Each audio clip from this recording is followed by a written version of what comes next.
This is our segment on script format notes. So this is actual script format type notes. So what I am, I think, going to do is in the video description, I am going to have a PDF of a single episode of one of our web series. And Brianne, if you would get, for our folks that are here with me live today, maybe I'm thinking like Trade or Jared's House. And actually, let's see, why don't I actually do that? So the Jared's House script is a script that is a short film that we recently did, and I think we'll show that one to you guys, and we'll have it downloadable from the video description. So our title pages look pretty much like a traditional film's title page. You'll have the name of the film, you'll have, so let's say in the case of Jared's House, it says Jared's House, an original short film, and then it says by Jennifer DeMarco, and then it has the draft, the number, and the copyright date. And I'm going to show this around you guys just so you can see this.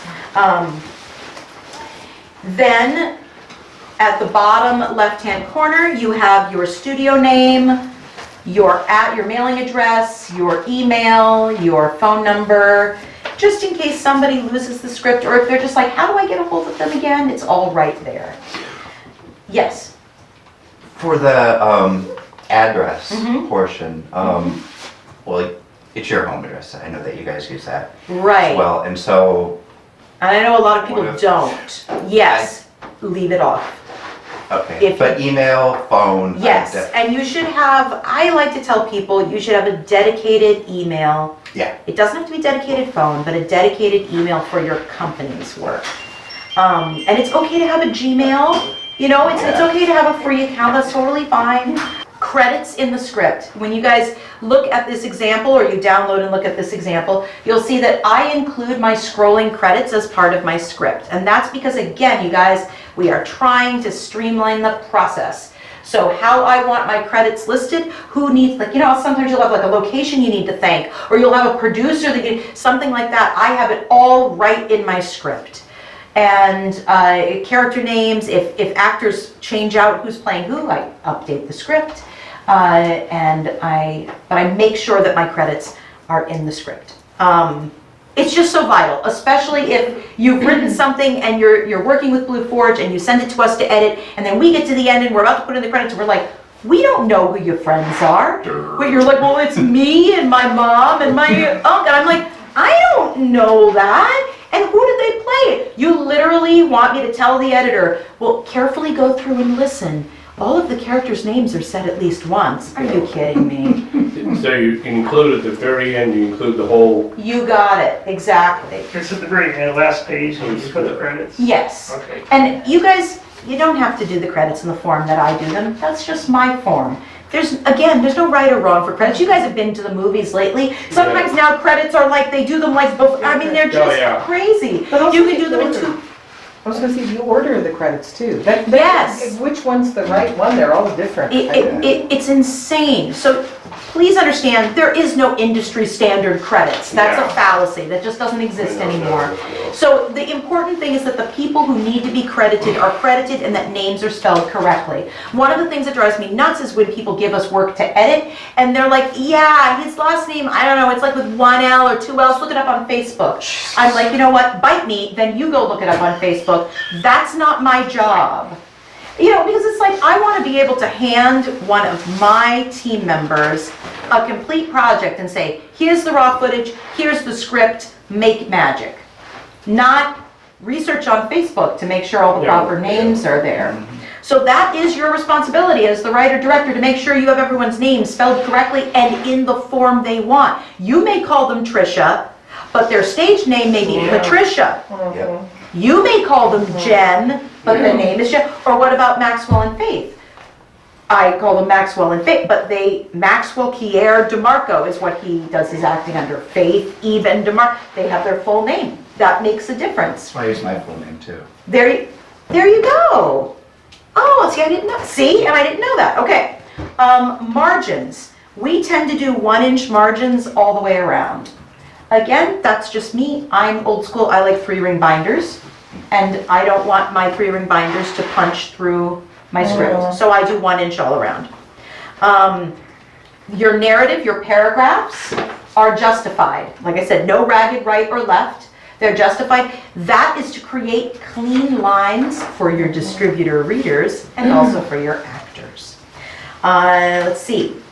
Dialogue tags, the name, the character's name, that's centered. So that's very easy. You see why I can do this in Word. So the character is all in caps and centered.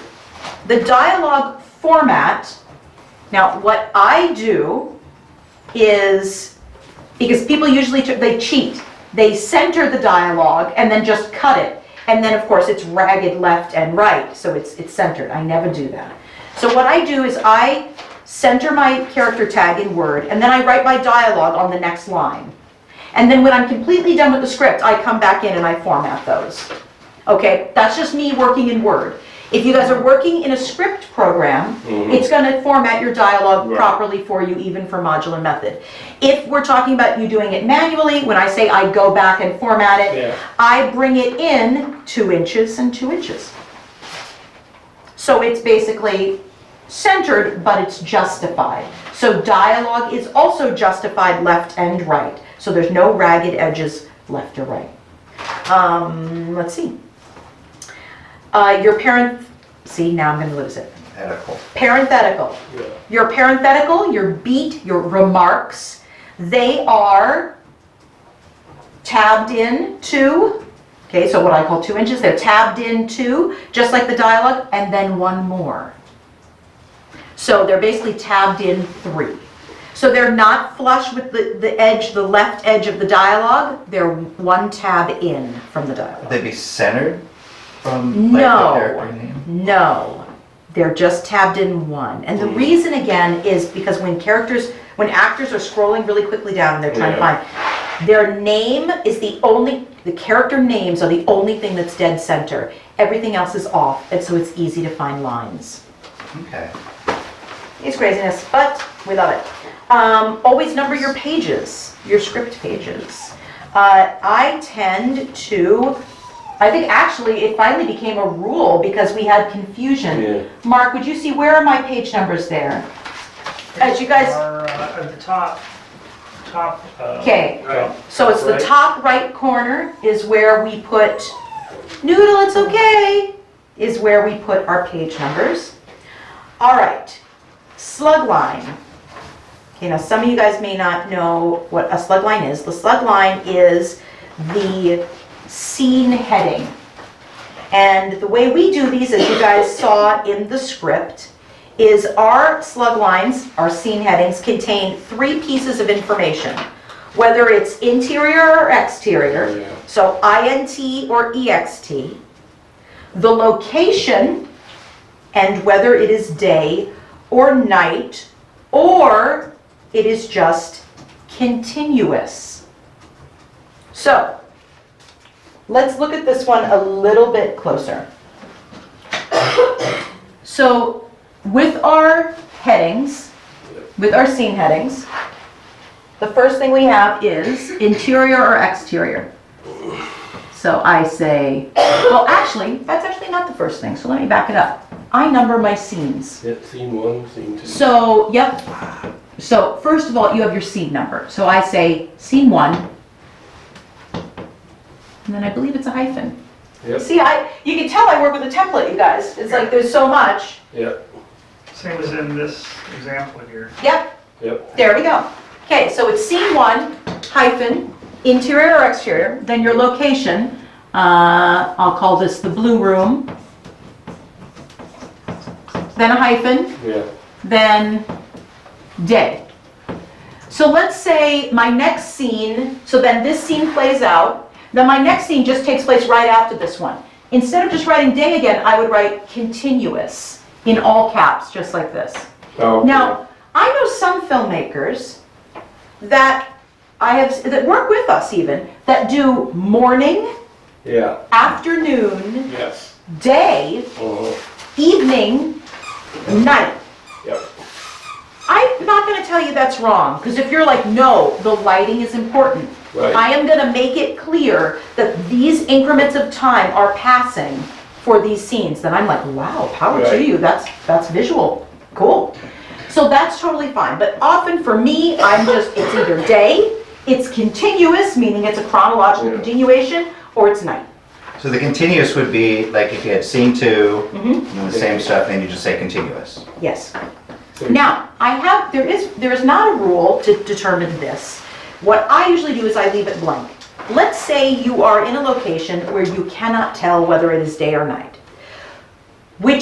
So then normally I would say, well, just say what it is in the story. Is it day or night? But who uses the day and night tag? You use that, your production manager uses that, or you, if you are your own production manager, uses that to figure out what do we need to shoot when.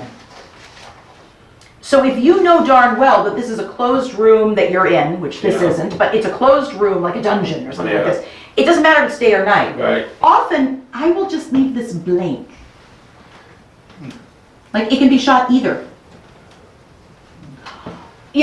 Or you can say unknown. But I swear to gracious, No. if you use unknown, Yeah.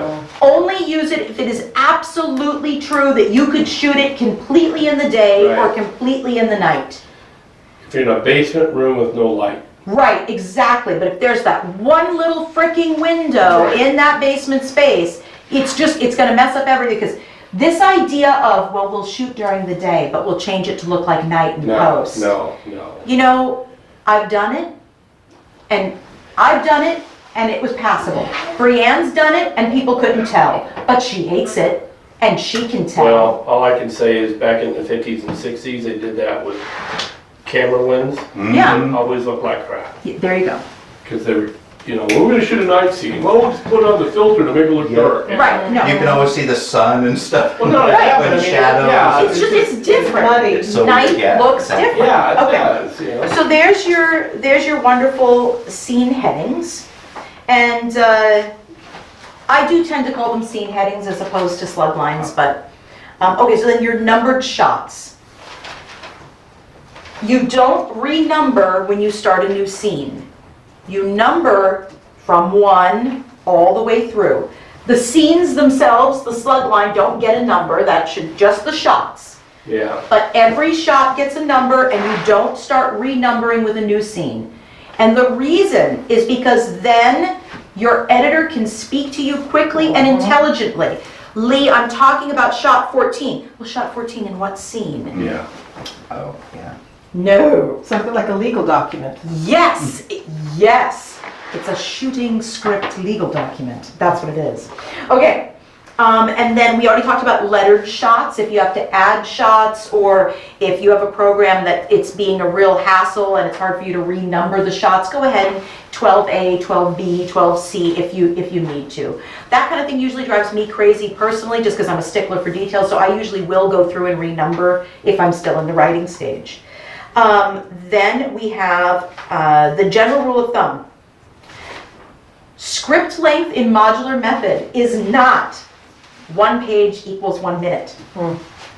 Like I have said, my average is 6 shots per minute. There is no page average. You don't want to think about that. It will throw you. So you have to know, like if, let's say you're on a deadline, maybe you're even on a deadline for me, and you've done a series with me, or you've done an anthology event, or you've pitched a series, the distributors have loved it, and now you're like, all right, I want to pitch a feature, which that would be major, right? And you say, okay, I'm going to write 10 pages a day, and in 12 days, I'll be done. Because that'll be 120 pages. Yeah. No. If you're writing modular method, you actually have to write to the shot. Right. So a feature film is 720 shots, if your average is roughly the same as mine. So that's why I do try to start people out first with the ultra short films, which are 12 shots for the anthologies, and then with short films that are like 30 minutes long, and then with features, because I'm like, you gotta know your pacing.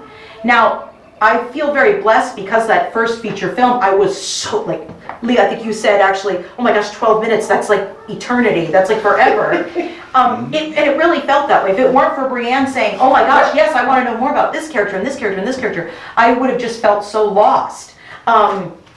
Okay, so you have to kind of write to milestones of shot numbers because that 1 page per minute is not a deal. All right, last thing for script formatting, and then this topic is tied up. If you start a shot, Hey, if you start a shot at the top of your page, so let's call this shot 1 at the top of the page, and the shot runs the whole length of the page Yeah. and it's still going, that's okay. You started at the top, or anywhere above the halfway line of that page. You Yeah. started up here. If you get to the bottom, white space break, parens, shot continues, end parens, all in capital letters, centered. So let me show you guys. So literally I'm saying on the last line, you're gonna write shot continues. continues. Do not abbreviate it. It must be all in caps. It must be centered at the bottom of that page. Then when you turn the page, just go right back into the shot, into narrative or dialogue or whatever you're doing. So this is the one time when you want it centered. That's right. And that's in the right corner? No. it's No, not. totally Centered. centered. And Mark, the reason is to make it be an absolute eyesore. Yeah. And you want it to be an eyesore because you never want to shoot that whole shot and then turn off that camera and go, oh, there's 2 more lines of dialogue, we have to do it all the way over again. Now this rule, you only use this tag if you started the shot above the halfway mark, the halfway of your page. So if the shot started up here and it's still going by the time you reach down here, you say shot continues right here. If you start the shot down here or here or here and it's going to go over, no. Cut the page, leave it blank, and start the shot on the next page. That, I'm cheating a little bit here, that is a question on the test. But you don't do, if it's below the half, you don't put any continued at all. No, nothing. You just start that shot, the shot that would have been broken between 2 pages on the next page. Is that